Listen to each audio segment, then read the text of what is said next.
Hola a todos, hoy vamos a hacer un viaje en el tiempo, a un periodo que es, de verdad, fascinante, la protohistoria. Nos vamos a meter de lleno en ese increíble mosaico de culturas que había en la península ibérica en el primer milenio antes de Cristo, justo antes de que un poder lo cambiara todo para siempre.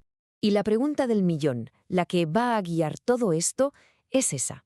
¿Cómo era realmente la península antes de que llegaran las legiones? Porque es que es aquí, en este cruce de caminos, en este encuentro de pueblos, donde se ponen los cimientos de lo que hoy conocemos como España y Portugal. Vamos a descubrir cómo fue. Bueno, pues este periodo, la protohistoria, se llama así precisamente por eso, por ser un punto de encuentro súper dinámico.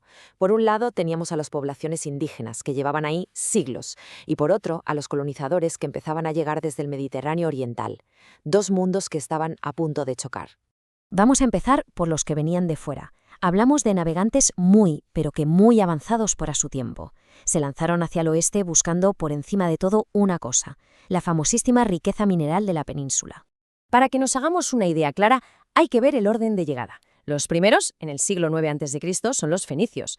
Unos 300 años más tarde aparecen los griegos y casi a la vez los cartagineses, que como veremos van a tener un papel importantísimo.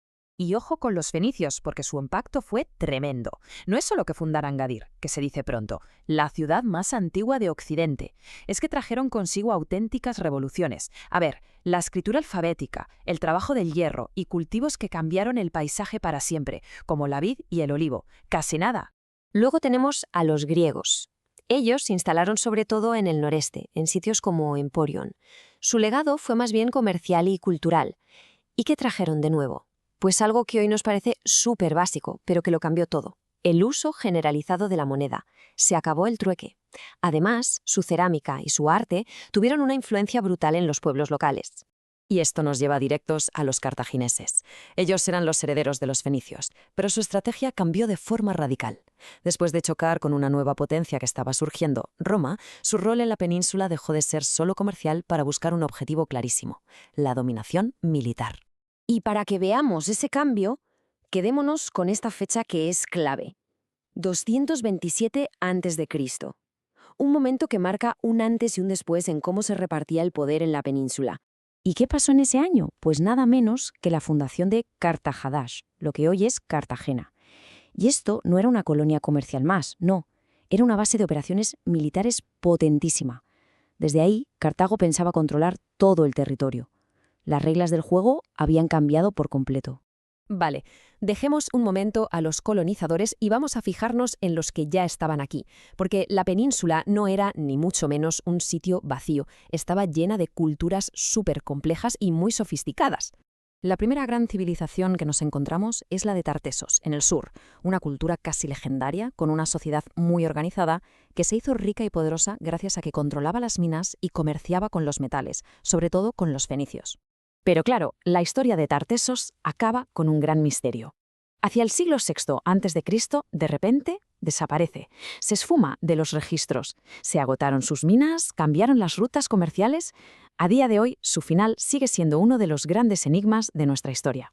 Con Tartesos fuera de juego, el mapa cultural de la península se define por dos grandes grupos. Por un lado, en el sur y el levante, los iberos. Vivían en ciudades amuralladas y crearon un arte de una finura increíble, como la Dama de Elche. Y por otro, en el norte y el oeste, los celtas, que vivían en castros y eran unos auténticos maestros trabajando los metales. Y claro, ¿qué pasa donde se juntaban estos dos mundos? Pues que en el centro de la península surgió una cultura que era una mezcla de las dos, los celtíberos. Cogieron cosas de ambos y pasaron a la historia por ser unos guerreros formidables, con una resistencia feroz que tuvo su momento cumbre en la defensa de Numancia. A ver, el punto clave de todo esto es que esta interacción entre pueblos no fue solo un simple intercambio de productos, fue una auténtica revolución silenciosa que cambió de arriba a abajo la sociedad, la tecnología y la economía de la península. Para siempre. Y esta tabla lo resume perfectamente. Fijaos en la escala del cambio. Llega la escritura de fenicios y griegos y ¡pum!, se acaba la prehistoria y empieza la historia. La moneda revoluciona la economía, el hierro transforma el campo y también la guerra. Y el concepto de ciudad, de urbanismo, da lugar a los primeros estados, o sea, una transformación total. Y todo este mosaico tan complejo, todo este equilibrio de poder entre los que llegaban y los que ya estaban, pues estaba a punto de saltar por los aires. Un nuevo jugador, mucho más fuerte que todos los demás juntos, se preparaba para entrar en el tablero. Apuntemos esta última fecha, 218 a.C., solo 9 años después de que se fundara Cartagena. Es el momento en el que, una vez más, todo va a volver a cambiar. La pelea por el control del Mediterráneo entre Roma y Cartago se traslada aquí, a la península ibérica. Las legiones romanas desembarcan en Ampurias, justo donde se habían asentado los griegos, para cortarles los suministros a los cartagineses. Ellos no lo sabían, pero acababan de empezar una conquista que iba a durar 200 años. Ese desembarco romano rompió para siempre aquí el mosaico de pueblos. La península, que se había ido forjando durante siglos con fenicios, griegos, íberos, celtas, se enfrentaba de repente a una fuerza unificadora y arrolladora. La pregunta que se queda flotando es, después de toda esta historia increíble, ¿estaba de verdad preparada para lo que iba a suponer la llegada de Roma?